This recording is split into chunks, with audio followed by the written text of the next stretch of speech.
आज के शो का टाइटल आपने देख लिया होगा। आज के शो का टाइटल है आसमान में उड़ने वाले देवदूत से मुलाकात। कौन होते हैं ये आसमान में उड़ने वाले देवदूत?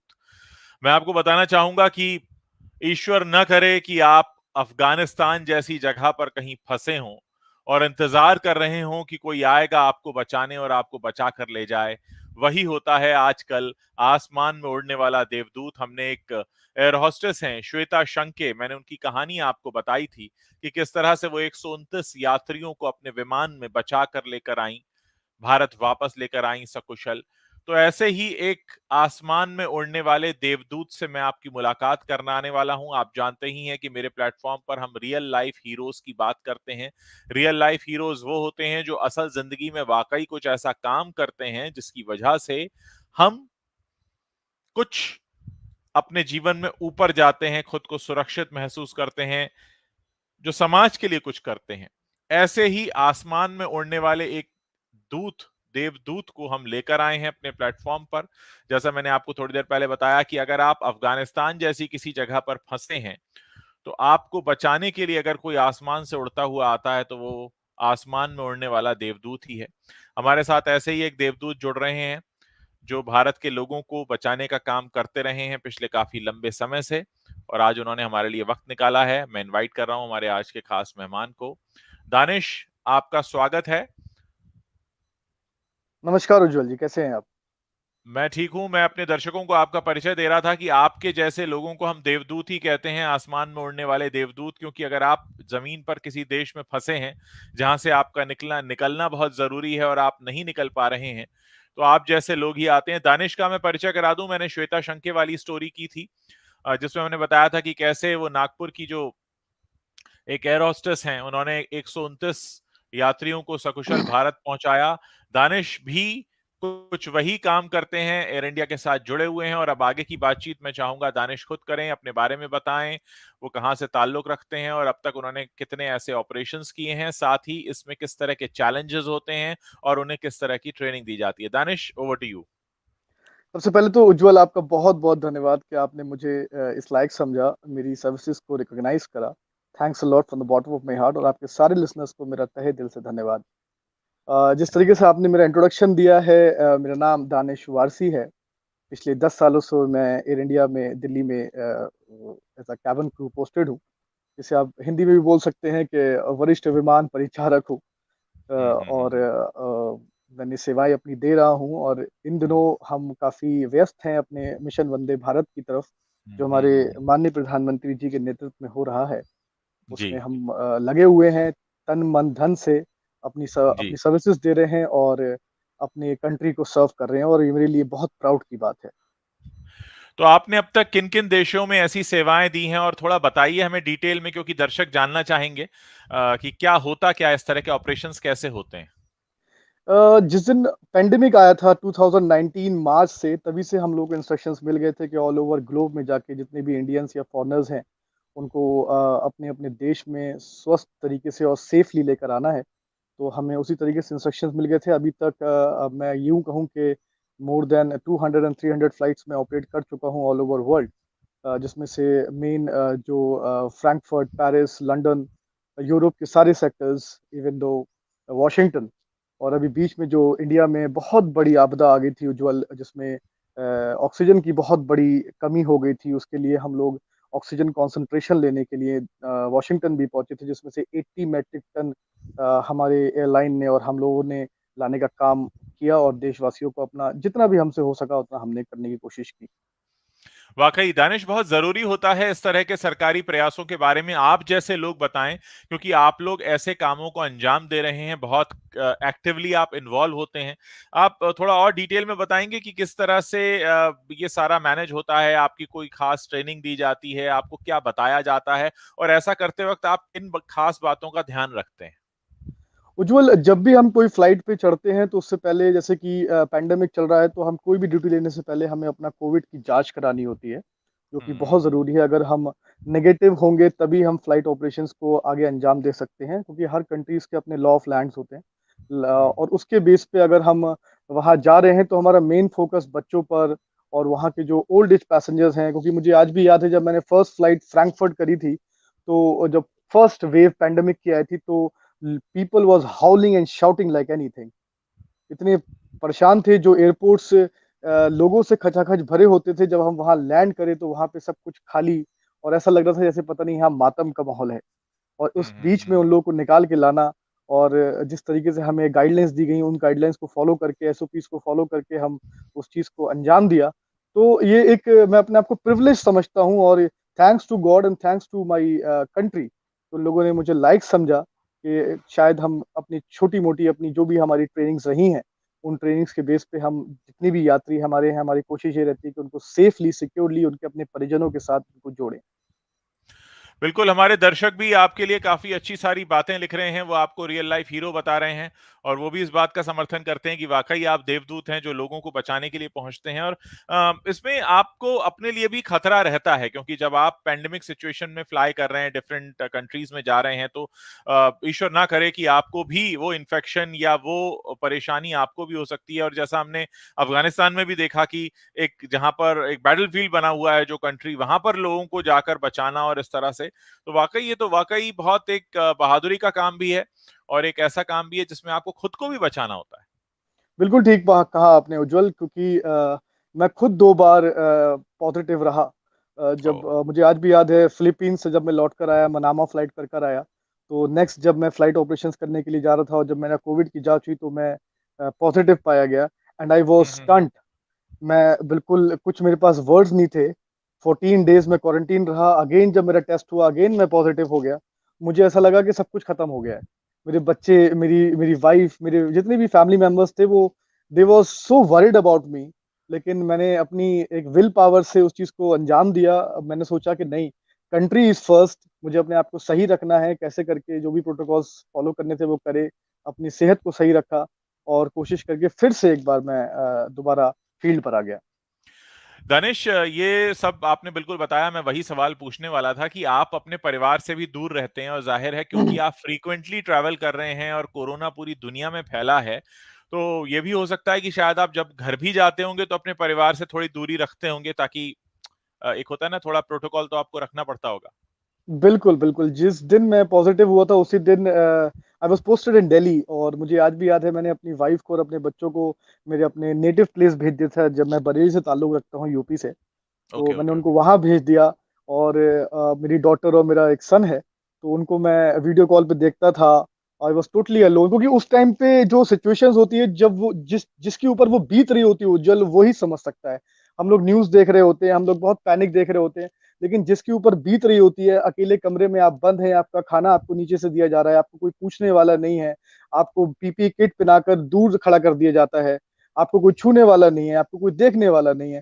तो ऐसा लगता है कि पता नहीं, I am the only one on the whole sole planet, मेरे आस-पास कोई है ही नहीं। और जब फैमिली मेंबर्स भी नहीं हो साथ में, तो बहुत बुरा लगता है। लेकिन मेरी फैमिली को मैं थैंक्स बोलूँगा कि उन लोगों ने बहुत सपोर्ट किया मुझे। तो दानिश अपने काम करने के तरीके के बारे में थोड़ा बताइए कि महीने में आप कितने दिन बाहर होते हैं और किस-किस तरह से आपका कितने घंटे के फ्लाइंग आवर्स होते हैं हफ्ते में आपके? यूजुअली हम लोग हफ्ते में, अभी तो पैंडेमिक चल रहा है और आपको पता ही है कि सब कुछ लॉकडाउन में है। जो कंट्रीज़ ओपन है, उन्हीं कंट्रीज़ में हम लैंड और लैंड बैक कर रहे हैं।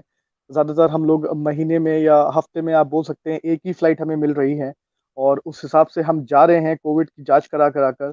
अभी यूजुअली जो भी सेक्टर्स खुले हैं, उन सेक्टर्स पे हमें इंस्ट्रक्शंस दिए हुए हैं कि हम अपने होटल से बाहर नहीं निकल सकते हैं, अपने कमरे से बाहर नहीं निकल सकते हैं। Everything was lockdown. इससे पहले मैंने सिडनी करी है। तो जब आपको मैं एक इंसिडेंट बता देता हूँ।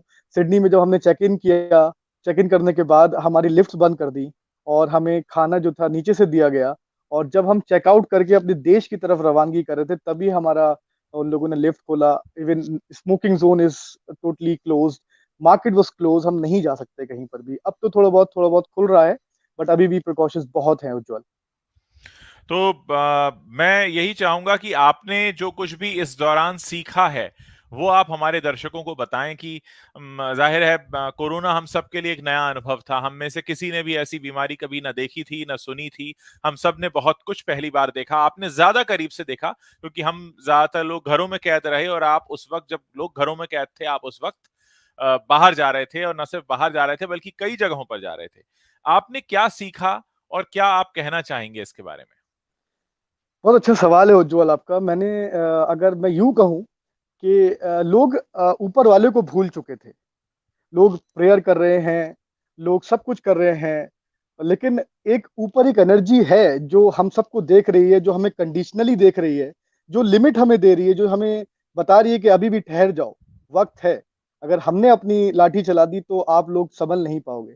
एक ऐसा वायरस जो दिख नहीं सकता, जिसको हम देख नहीं सकते, फील नहीं कर सकते, और उस पूरे ब्रह्मांड में उसने आपदा मचा रखी है। तो अभी मैं सब लोगों से यही कहना चाहूंगा कि प्लीज प्रगति से नियम अपने प्यार करिए, नेचर को वेस्ट मत करिए। हम इंसानों ने इतनी उत्पात मचा रखा था उज्जवल, कि आज की तारीख में हम लोग पेड़ काट रहे हैं, हम लोग अपनी ख्वाहिशात को पूरा करने के लिए नेचर से कॉम्प्रोमाइज कर रहे हैं। नहीं होना चाहिए नेचर। जिस दिन ऊपर वाले बिल्कुल। की लाठी चलती है उस टाइम पे कुछ भी याद नहीं आता है। और आई थैंक्स टू गॉड कि इस पेंडेमिक में मैं जिंदा हूँ। Thank you to God.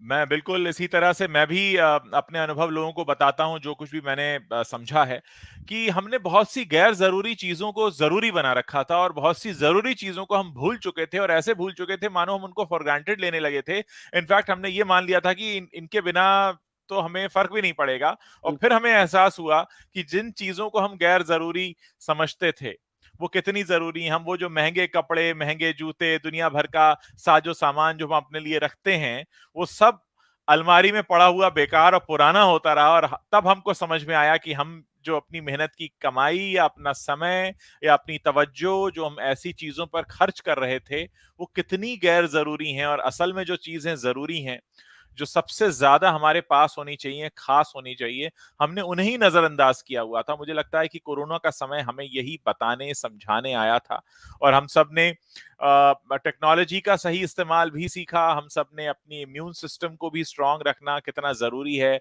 वर्जिश करना, व्यायाम करना, समय पर सारी डाइट्स लेना, हमने बहुत कुछ इस दौरान में समझा है। दानिश, मेरी यही कोशिश होती है मेरे प्लेटफॉर्म पर भी कि मैं आप जैसे उन रियल लाइफ हीरोज को लेकर आऊं जो वाकई में एक हीरोइक काम करते हैं, क्योंकि कैमरे के सामने नाचना गाना हीरोइज्म नहीं है। उस वो कोई भी कर सकता है और उसमें कुछ भी ऐसा नहीं है जिसको करना मुश्किल हो। लेकिन ये काम जो आप जैसे लोग करते हैं कि अपनी जान की बाजी एक तरह से आप लगाते हैं और जाते हैं दूसरों के लिए, क्योंकि देखिए, पैसे कमाने के लिए नौकरी तो लोग तमाम करते हैं, लेकिन साथ में अगर कोई जान पर भी खेल रहा है तो वो एक ऐसी बात है जिसका कोई मोल नहीं है।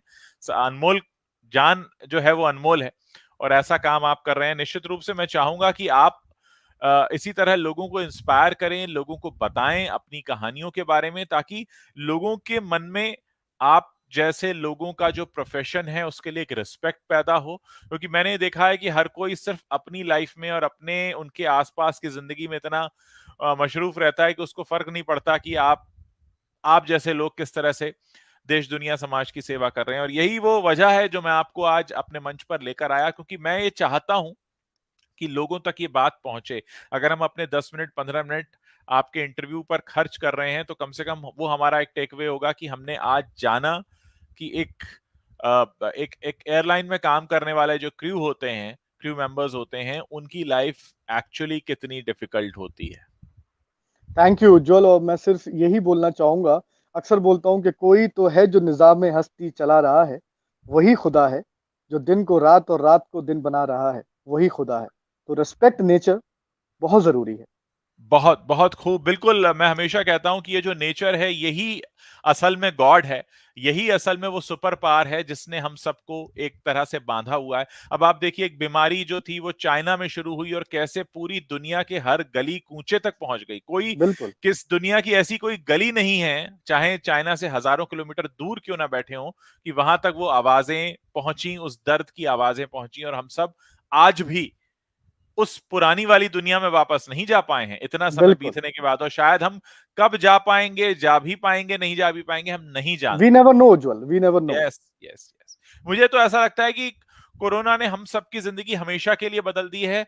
जहनी तौर पर तो बदल ही दी है, सोच के तौर पे तो बदल ही दी है, जो हम अब जिस तरह के ख्यालात रखने लगे हैं जो पहले नहीं रखा करते थे।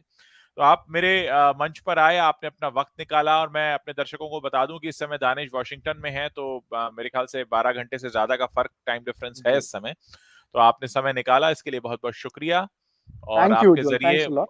मुझे भी मौका मिला कि मैं आपसे बात कर सकूं और अपने दर्शकों को आपसे मिला सकूं। Thanks a lot Ujjwal, bless you. Thank you, thanks a lot. Thank you, thank thank you you, very much. Bye bye. Thank you. तो ये थे दानिश वारसी, वॉशिंगटन से जुड़े थे, और इन जैसे लोगों के बारे में जानना बहुत जरूरी है। हम तमाम बॉलीवुड के हीरोज की कहानियां तो सुनते पढ़ते रहते हैं, जिनसे हमारे पास सीखने के लिए कुछ नहीं है, लेकिन दानिश जैसे ही और बहुत सारे लोग हैं।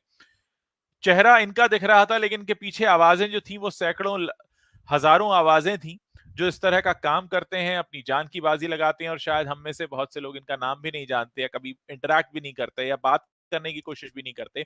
हमें हमारे लिए बहुत जरूरी होता है ऐसी जिंदगियों में झांकना, ताकि हम उस सच से रूबरू हो सकें जो हमारे आसपास घट रहा है, जो बिल्कुल हमारे आसपास है।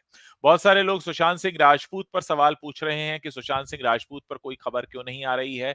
आप लोगों की आवाज में मैं भी अपनी आवाज लगाता हूं, और मैं भी यही पूछता हूं कि सुशांत सिंह राजपूत के बारे में कोई खबर क्यों नहीं आ रही है, क्योंकि मेरा काम है जब कोई खबर आए तो मैं आपको बताऊं, लेकिन सवाल सबसे बड़ा यह है कि खबर आ क्यों नहीं रही है। आखिर इस खबर ना आने के पीछे कौन है, ये सवाल मेरा भी है। इसलिए वो सारे लोग जो मुझसे सवाल पूछ रहे हैं, उनकी आवाज में मैं भी अपनी आवाज शामिल करता हूं, और मैं भी अपने मन से आवाज लगाता हूं कि भाई सुशांत सिंह राजपूत के मामले में कुछ रिपोर्ट क्यों नहीं आ रही है। क्योंकि आप लोगों को कई बार सवाल पूछते वक्त ऐसा लगता है कि मेरी तवज्जो नहीं है इस तरफ। ऐसा नहीं है, मेरी पूरी तवज्जो है, लेकिन सामने से कुछ होना भी चाहिए आप लोगों को बताने के लिए। अगर आपको बताने के लिए कुछ नहीं होगा तो फिर आप जानते ही हैं कि झूठी खबरें बनाना ना मेरा काम है, ना मैं इधर-उधर की बातें करता हूं। मेरी कोशिश यही होती है कि अगर आप मुझे अपने 10, 15, 20 मिनट दे रहे हैं, तो ये मेरी जिम्मेदारी बनती है कि मैं आपको वो सारी बातें बताऊं जो कि वास्तव में हमारे आसपास घट रही हैं।